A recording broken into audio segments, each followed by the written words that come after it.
Hello friends, चलिए आज हम लोग पढ़ने जा रहे हैं समरी, यानी किसी भी चैप्टर का समरी किस तरह से लिखेंगे।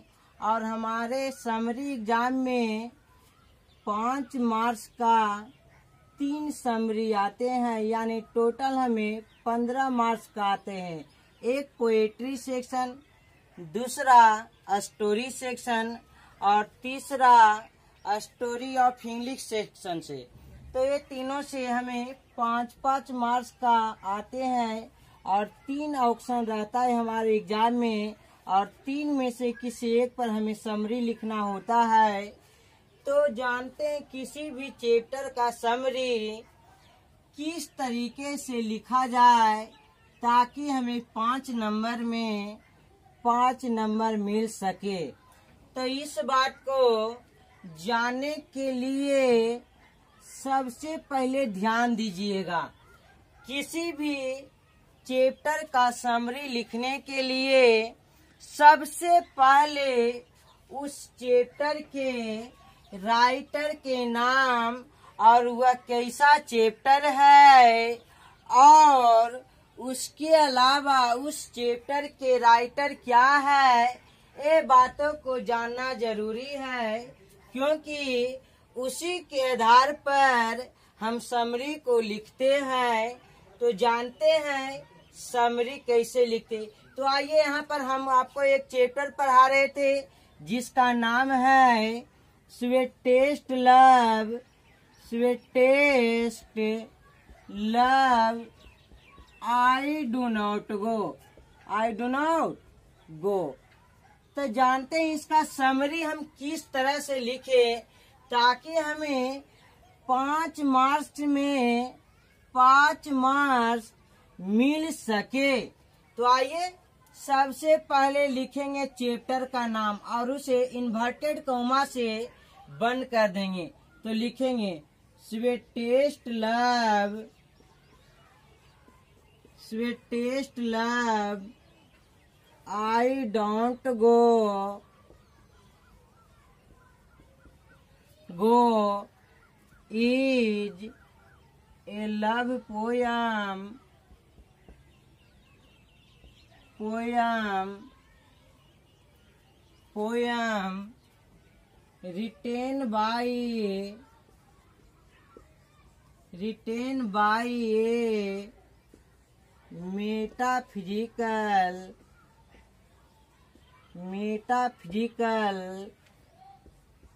poet John Donne for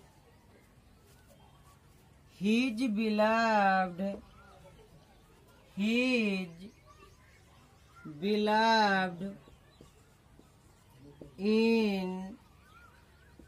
1611।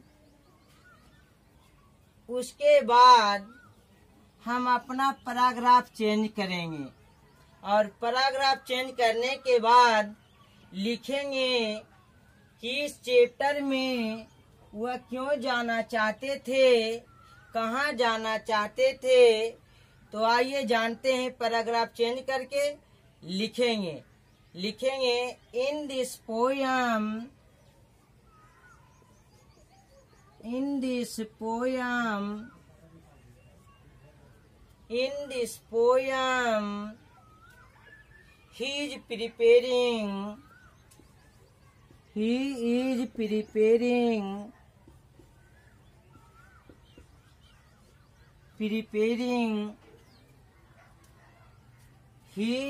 is preparing to go on a journey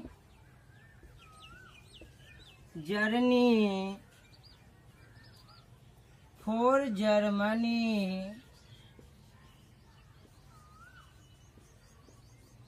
Germany in participate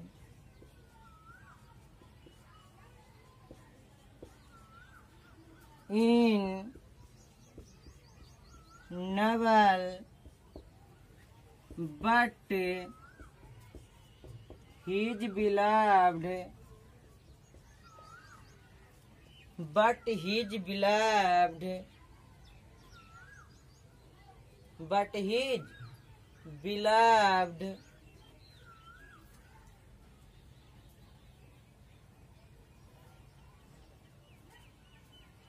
does not want to go on journey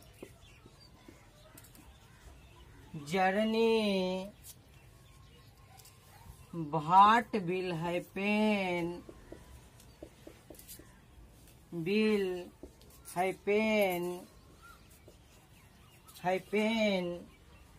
on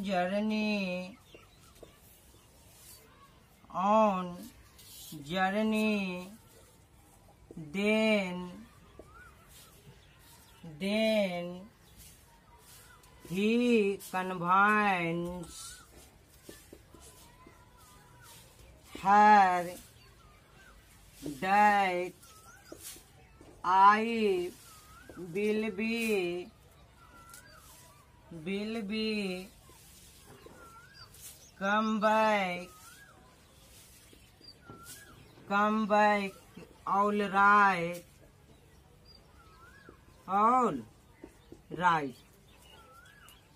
तो आइए पहले इसका हिंदी जानते हैं, उसके बाद आगे बढ़ेंगे।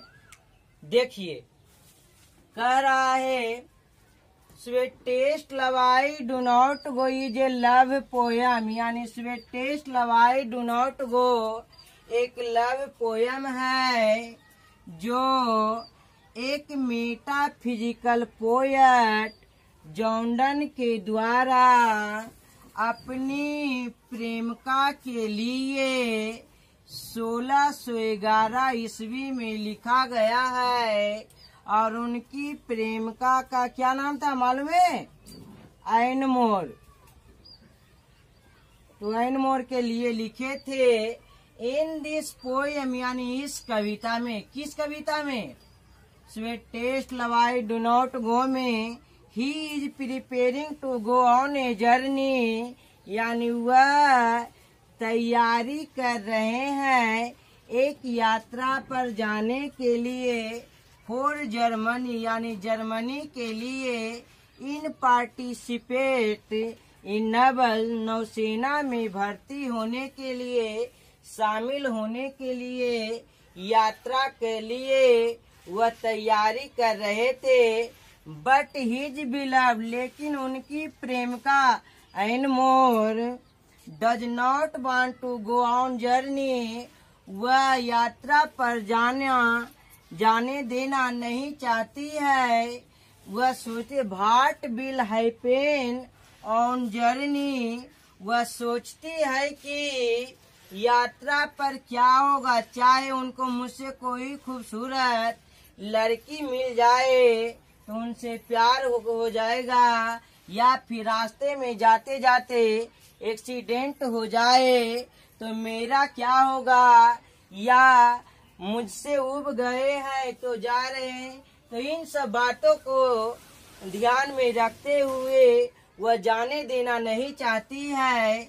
देन ही कन्वाइंस, तभी जॉर्डन समझाते हैं हर उसे, यानी एन मोर के, that I will be come back all right, मैं सही सलामत वापस आऊंगा, मैं सही सलामत वापस आऊंगा। और 39 वर्ष की आयु में कविता लिखते हैं sweetest love I do not गो, और उसके बाद बताते हैं इसका अर्थ।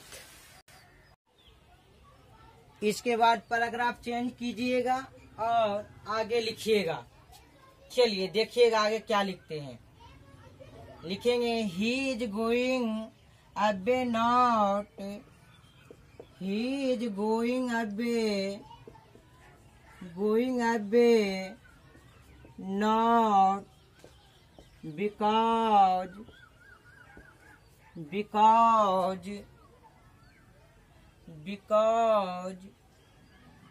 he is tired of her. He is tired of her. Or he wants a better woman. He wants a better woman.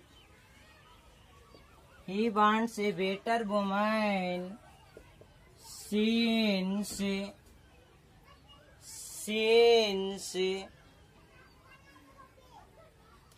उसके बाद लिखेंगे since he has to part with her.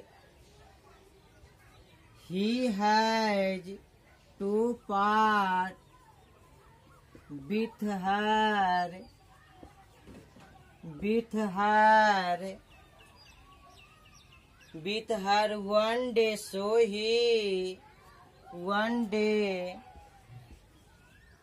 One day, so he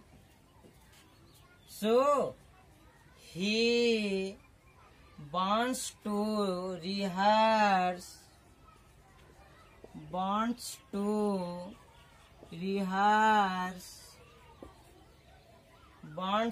rehearse to live separately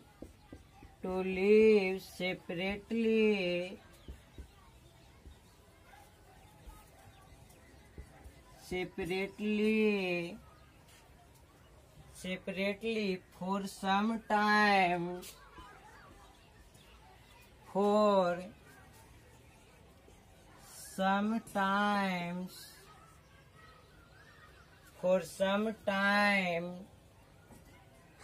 For some time he, paragraph change करेंगे. He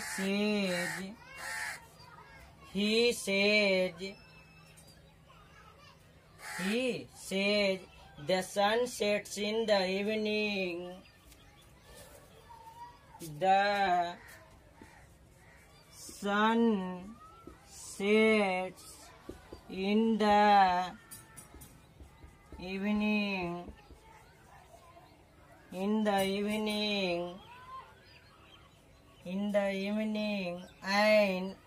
rises again.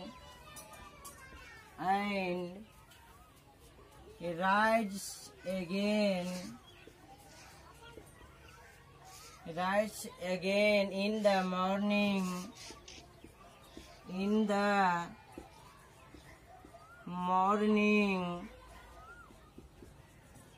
But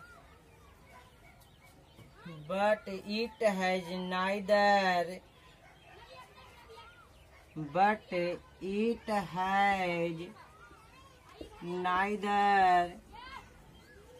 neither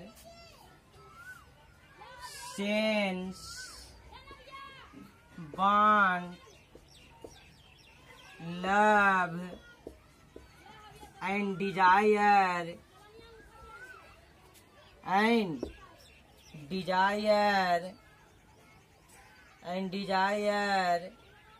He assures her that he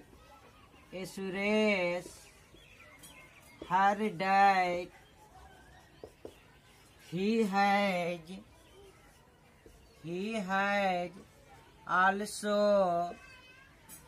also sense, want,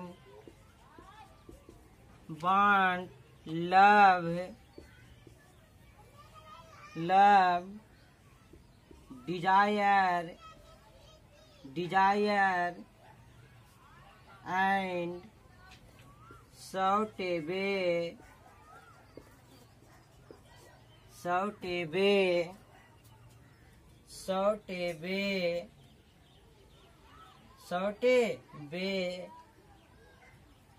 and to come back to her, and so he come back to her come back to her sooner than sun। देखिए आप लोग लिख लिए होंगे, देखिएगा।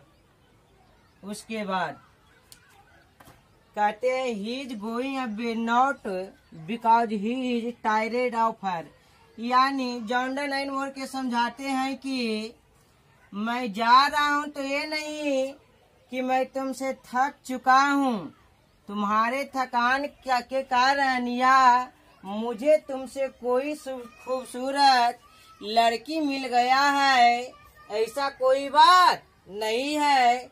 मैं तो जा रहा हूँ लेकिन मैं तुमसे थका नहीं हूँ और न ही तुमसे कोई खूबसूरत लड़की मिल सकती है और न ही मुझे तुमसे ज्यादा कोई प्यार देगी, ऐसा कोई बात नहीं है। Since he to part with her one day, so he wants to rehearse to live separately for some time। वह एंड मोर को समझाते हैं, अपने प्रेमिका को समझाते हैं कि जिस तरह से सूर्य बीती हुई रात यानी कल अपनी यात्रा पर गया था और आज वह हमारे नजरों के सामने है, मात्र एक दिन की जुदाई है, ठीक उसी तरह से मैं तुमसे केवल और केवल एक दिन के लिए अलग होना चाहता हूँ, जुदा होना चाहता हूँ। क्योंकि ही सेज यानी वो कहते हैं the sun sets in the evening and rise again in the morning but it has neither sense but love and desire. वह कहते हैं, समझाते हैं अपनी प्रेमिका को, महबूबा को, कि जिस तरह से बीती हुई शाम सूर्य अपनी यात्रा पर गया था और सुबह में वापस चला आया है, लेकिन उसके पास ना ही कोई विचार है, ना ही किसी के लिए चाहत है, ना ही किसी से प्यार है और ना ही किसी के लिए इच्छा है और ना ही आने जाने के लिए कोई छोटा रास्ता है। फिर भी वह यात्रा पर गया था और आज हमारे नजरों के सामने है। ठीक उसी तरह से मेरे पास तो सभी चीज है।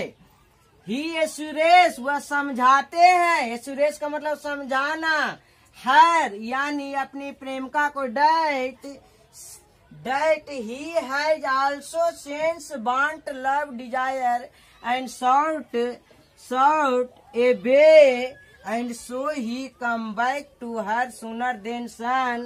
और वह समझाते हैं कि मेरे पास तो हर चीज है, मेरे पास तो हर चीज है, तुम हो, तुम्हारे लिए चाहत है, तुम्हारे लिए अच्छी सोच है, तुमसे प्यार है और आने जाने के लिए छोटा रास्ता है। इसीलिए मेरी जो यात्रा होगी सूर्य की अपेक्षा कई गुना तेज होगी। देखिएगा आगे स्टंजा में वह क्या समझाए थे अपनी प्रेमिका को एंड मोर के। वह बोले थे कि जो मनुष्य की शक्ति है, जो मनुष्य की शक्ति है काफी ही कमजोर है, क्योंकि यदि किसी इंसान की किस्मत फूट जाए, खराब हो जाए, भाग खराब हो जाए तो वह नहीं उसमें अच्छे समय को जोड़ सकती है और ना ही खोया हुआ अच्छा समय को वापस ला सकती है। तो इस तरह से समझाए थे, तो उसको हम लिखेंगे he says that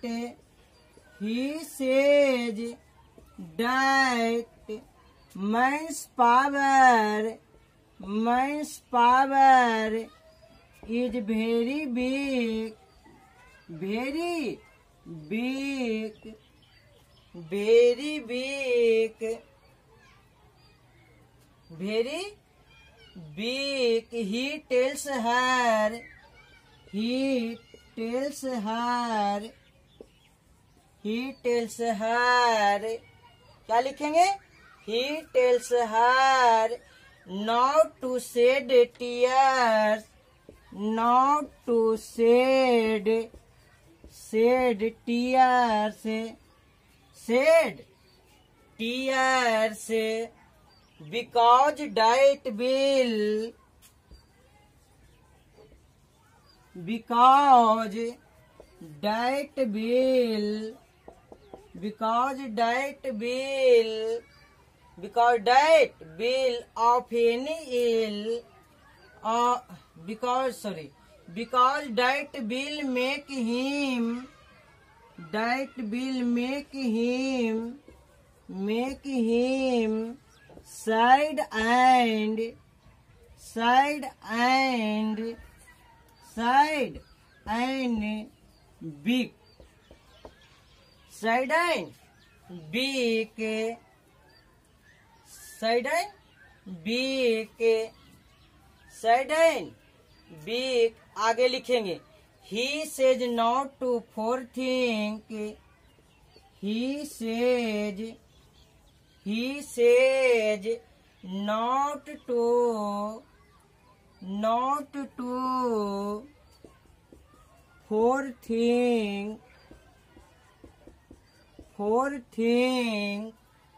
forethink of any ill during, of any ill during, any ill during his journey,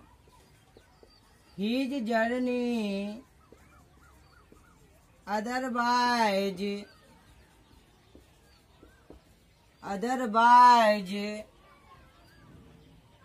luck may fulfill,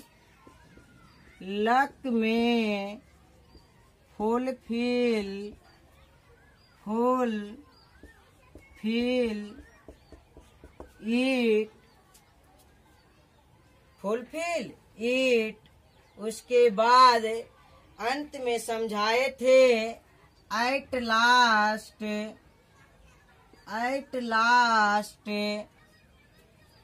he says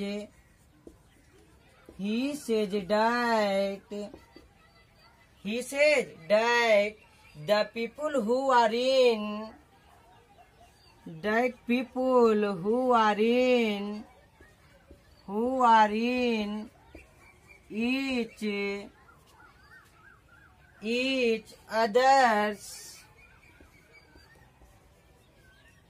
each other's mind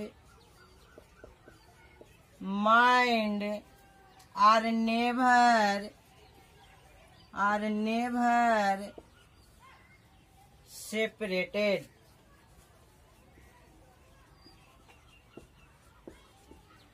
ध्यान दीजिएगा, आप लोग शायद लिख लिए होंगे आवाज सुनकर या देखकर। तो आइए जानते हैं कि लास्ट में और सभी स्टैंजा में क्या समझाए थे। वह बोले थे कि मेरी जो यात्रा होगा सूर्य की अपेक्षा कई गुना तेज होगा। उसके बाद बोले गए कि he says dead minds power is very big. जो किसी इंसान की शक्ति होती है, वह काफी कमजोर होती है, क्योंकि वह कोई भी इंसान ना ही खोया, जब उसका किस्मत फूट जाए या खराब हो जाए, भाग खराब हो जाए, तो ना ही वह बीता हुआ समय को यानी अच्छा समय को वापस बुला सकता है और ना ही उसमें किसी समय को जोड़ सकता है। इसीलिए मनुष्य की जो शक्ति होती है काफी कमजोर होती है। इस बात पर ध्यान दीजिएगा। फिर कहते हैं अगले स्टेंजा में कि he tells her not to shed tears because that will make him sad and weak. और अगले स्टेंजा में समझाते हैं कि तुम ज्यादा सोचो नहीं, चिंता नहीं करो, रो नहीं। तुम्हारी जो आंसू है मोती की तरह है। जब तुम्हारी आंखों से आंसू गिरती है, यानी जब तुम रोती हो, उदास होती है, तो मैं उदास होने लगता हूँ और मेरी आत्मा मुझसे दूर जाने लगती है। और जब तुम जोर जोर से निर्दयी होकर रोने लगती है, तो मेरा शरीर का रक्त संचार मुझसे नष्ट होने लगता है, बर्बाद होने लगता है। मैं बिखर जाता हूँ, पागल हो जाता हूँ। इसीलिए तुम अपना आंसू मत बहाओ। फिर कहते हैं कि अगला में कि he says not to forethink of any ill during his journey, otherwise luck may fulfill it। और फिर कहते हैं कि तुम ज्यादा चिंता मत करो, ठीक नहीं। जो किस्मत में लिखा होता है वही होता है। समय से ज्यादा और किस्मत से पहले कुछ मिलने वाला नहीं है। यदि मेरा मृत्यु भी हो जाए यात्रा के दौरान, तो मैं उस मृत्यु को खुशी खुशी स्वीकार करूंगा और अपने आप को खुश नसीब समझूंगा। फिर अंत में वह समझाते हैं, एट लास्ट, यानी अंत में, he says that who are in each others mind are never separated. और लास्ट में अपने प्रेमिका को एन मोर के समझाते हैं, बोलते हैं, मेरी प्यारी जानू, मेरी प्यारी दिलरुबा, मेरी प्यारी पगली, मेरी प्यारी प्यारी प्यारी दीवानी महबूबा, कि जो एक दूसरे के हृदय में रहते हैं, एक दूसरे के दिल में रहते हैं, कलेजा में रहते हैं, दिमाग में रहते हैं, वह कभी भी जुदा नहीं होते हैं। चाहे वह मारा जाए या कोई मार दे या उनसे अलग कर दे, लेकिन जो एक दूसरे के दिल में रहता है, हृदय में रहते हैं, वह कभी भी जुदा नहीं होते हैं। और यह बात उन्होंने समझाकर विदा ली है। और उन्होंने 1611 ईस्वी में 39 वर्ष की आयु में लिख डाले, sweetest love I, do not go. यदि आपको अच्छा लगेगा मेरा दोस्त, तो कमेंट कीजिएगा, लाइक कीजिएगा, और खराब लगे तो डिसलाइक भी कीजिएगा। लेकिन कमेंट कर कर बताइएगा कि हम कहाँ पर प्रॉब्लम हुआ है, आप कहाँ पर हम गलत समझाए हैं, आप नहीं सीख पाए। क्योंकि आपका कमेंट से ही पता चलेगा कि हम कहाँ गलती किए हैं, कहाँ आपको समझ में नहीं आया। वीडियो देखने के लिए थैंक्स।